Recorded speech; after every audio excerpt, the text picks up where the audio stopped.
Rasa kaget dan penasaran terkuak saat menonton sebuah video berjudul "Sebenarnya Dinosaurus Tidak Pernah Ada". Apakah fosil-fosil yang tergantung di museum itu palsu? Apakah paleontologi dan arkeolog itu bohong semua? Apakah industri memanfaatkan fenomena dinosaurus ini untuk sejumlah keuntungan finansial? Coba cerna dan putuskan sendiri untuk menerima atau tidak menerima ide baru ini. Istilah dinosauria diciptakan oleh Sir Richard Owen pada tahun 1842.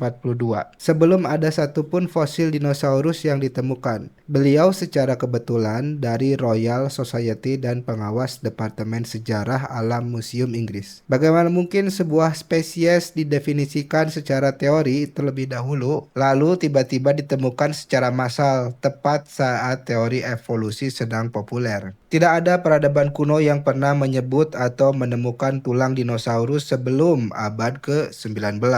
Manusia sudah menjelajahi bumi selama ribuan tahun, tapi fosil-fosil ini baru muncul dalam tanda kutip muncul secara tiba-tiba di era modern. Sebagian besar fosil yang dipajang di museum adalah replika atau gyps, plaster, plastik atau fiberglass, bukan tulang asli. Bahkan museum sendiri mengakui bahwa pajangan mereka adalah replika. Tulang dalam tanda kutip asli diklaim disimpan di gudang dengan keamanan ketat dan jarang boleh diperiksa oleh peneliti independen. Sekalipun ada yang bisa melihat tulang tersebut, belum tentu bisa memegangnya, belum tentu bisa menelitinya. Dinosaurus adalah bisnis bernilai jutaan dolar. Ada film, ada mainan, ada pameran museum, bahkan ada klaim yang menyatakan bahan bakar terbuat dari fosil. Ada motivasi uang dan agenda untuk mendukung teori evolusi, serta menjatuhkan pandangan agama tentang sejarah bumi. Banyak spesies dinosaurus direkonstruksi hanya berdasarkan beberapa potongan gigi dan fragmen tulang kecil. Bagaimana para ahli bisa tahu bentuk tubuh, warna kulit, dan suara makhluk raksasa jika hanya menemukan beberapa inci tulang? Sebagai tambahan, keberadaan dinosaurus tidak pernah diceritakan pada kitab-kitab suci atau kepercayaan manapun. Mungkin ini alternatif penjelasan yang sejalan dengan ketidakadaan keberadaan mereka di kitab-kitab suci, kepercayaan, dan agama manapun. Mari membuka wawasan pada alternatif